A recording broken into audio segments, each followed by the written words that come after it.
Importante yung habit natin. Kaya nga sabi dito, every day is a day of success and failure. Kagaya ng sa paghawak natin ng pera, meron tayong two options. Ito ba ay iipunin natin or ito ay nadadagdagan yung utang natin kasi lagi tayong nag-i-spend. And of course, nag-e-effort ba tayo para makaipon or ang dami nating excuses? Kaya kahit patapos na yung taon, hindi pa rin tayo nakakaipon.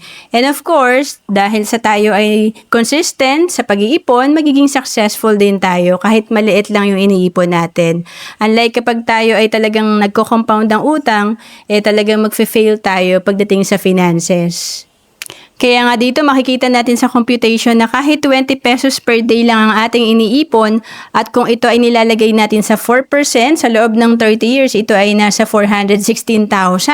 Paano pa pag marunong tayo mag-invest kagaya ng nasa 12% ang pera natin, ito ay pwedeng maging 2 million after 30 years.